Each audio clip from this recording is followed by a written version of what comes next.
Hello and welcome to Byju's Exam Prep IAS. Welcome to the daily quiz discussion for the 3rd of July 2022. Beginning with the first question of the day, which reads, which of the following statements is or are correct with respect to Champaran Satyagraha of 1917? There are three question statements given here. The first one reads, it was a peasant uprising led by Mahatma Gandhi. The second statement reads, it was directed against the forcible cultivation of indigo on the land of farmers. And the last statement reads, the British constituted the Indigo Commission as a fact-finding committee and then came up with the Champaran Agrarian Law in 1918 to protect the farmers from forced cultivation of indigo in the aftermath of the Champaran Satyagraha. Please have a look at the options. What is the context? This article from the Hindu notes the virtual launch of the book titled Gandhi and the Champaran Satyagraha Select Readings. The Champaran Satyagraha is a notable event in India's freedom struggle because this was the first movement led by Mahatma Gandhi in British India. Coming back to the question. The first statement is correct because Champaran Satyagraha was led by Mahatma Gandhi and it was a predominantly peasant uprising. Other personalities associated with the Champaran Satyagraha include Dr. Rajendra Prasad and Anugraha Narayan Sinha, who accompanied Mahatma Gandhi during the Champaran Satyagraha. The second statement is also correct because the main objective of the Champaran Satyagraha was to oppose the forcible cultivation of indigo on the land of farmers. They were protesting against the Teen Katiya system. Under this system, the farmers were bound by law to plant 3 out of 20 parts of their land with indigo. Now consider the third statement. Note, this third statement is only partly correct. That is, the Champaran Satyagraha led to the enactment of the Champaran Agrarian Law in 1918. This part is correct. But the first part, wherein it speaks about the constitution of the Indigo Commission, this is wrong. Please note, the Indigo Commission was set up during the Indigo Revolt of 1859, Bengal. The Indigo Revolt of 1859 is also known as the Neel Bidroh. Hence, the third statement is wrong. Since the question asks for the correct statement, the answer to this question would be option A, 1 and 2 only. Moving on to the second question, which reads, consider the following statements with respect to Konark Sun Temple. There are three question statements given here. Let's have a look at them. It is believed to have been built by King Narasimha Deva I of Eastern Ganga dynasty in the 13th century AD. It is based on the Kalinga architecture style of temple building. And the last statement reads, it is a designated UNESCO World Heritage Site. Which of the following statements are correct? Please have a look at the options. What is the context? This article from today's The Hindu notes the restoration work being carried out by the Archaeological Survey of India at the Sun Temple in Konark. Note, the Sun Temple of Konark is located in Puri district of Odisha and is dedicated to the Hindu sun god Surya.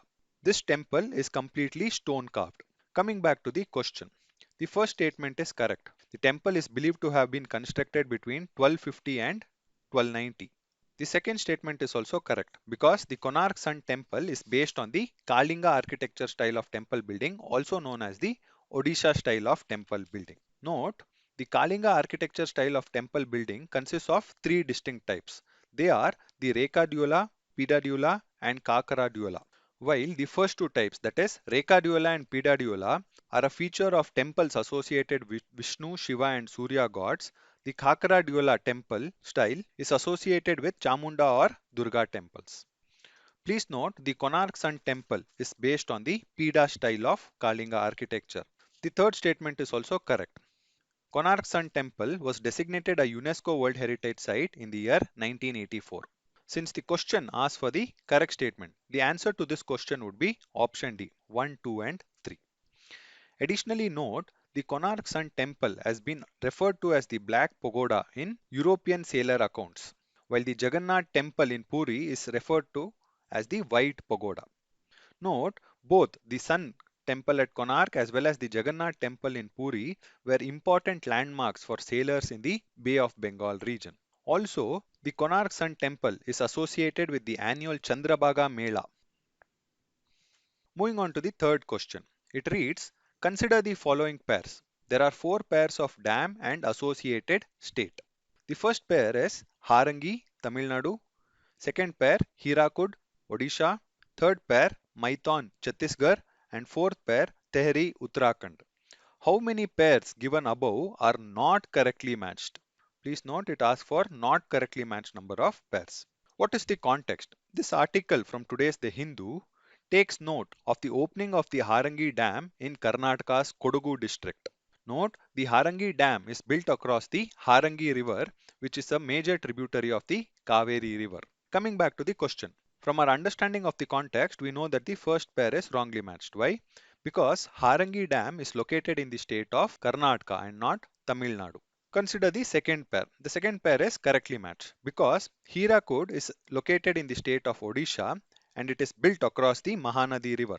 The third pair is wrongly matched because the Maithon is not located in the state of Chhattisgarh but it is located in the state of Jharkhand. Also note, it is constructed across the river Barakar.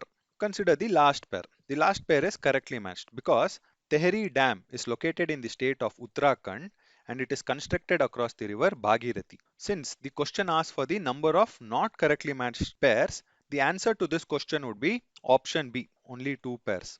Moving on to the fourth question. The question reads, steel slag, a byproduct of steel production, finds application in which of the following? Road construction material, landfill material, agricultural soil improvement, soil fertilizer, and cement industry raw material. Please have a look at the options. What is the context? This article from the PIB notes the address of the Union Minister for Steel, Sri Ramchandra Prasad Singh, at the meeting of the Parliamentary Consultative Committee held at Tirupati. The theme of the meeting was Roadmap for Circular Economy in Steel Sector. Speaking at the event, the Union Minister called for the utilization of waste produced during steel manufacturing process, most notably that of steel slag, which is a byproduct produced during the separation of molten steel from impurities in steel making furnaces. The minister pointed out the need to mainstream the usage of steel slag in cement manufacturing, road construction, as well as in agricultural practices. Coming back to the question, steel slag is finding increasing usage, the most notable being in road construction. Given the high particle density and hardness of steel slag, it has superior wear resistance. As a result, it can be used as an aggregate for asphalt concrete in road construction. Recently, Surat in the state of Gujarat became the first city to use steel slag for road construction. Also, steel slag is being used in landfill top cover. So the second usage is also correct. Note, steel slag can correct soil acidity. Hence, it can be used as an agricultural soil improvement medium. Also, steel slag, due to its composition containing CaO, SiO2, MgO, and FeO, can provide necessary elements as fertilizer to the soil. Hence, it also finds application as a soil fertilizer. Also, lately, steel slag is also being used as a raw material in cement manufacturing. This can help reduce carbon footprint of cement manufacturing. Hence, the answer to this question would be option C, 1, 2, 3, 4, and 5. Moving on to the last question of the day. This is a question from the UPSC 2019 General Studies Paper 1. The question reads, recently there was a growing awareness in our country about the importance of Himalayan nettle, the scientific name of which is Giardinia diversifolia, because it is found to be a sustainable source of. The options are as follows. Option A, anti-malarial drug. Option B, biodiesel. Option C, pulp for paper industry. And option D, textile fiber. The correct answer to this question is option D, textile fiber. Himalayan nettle is locally known as the bichu grass. The fiber obtained from this plant is being used to manufacture textiles. It is used in the manufacture of clothing, ropes, mats, as well as sacks. Note, apart from its potential as a source of textile fiber, Himalayan nettle also finds application as a medicinal plant as well as a source of food for the local population.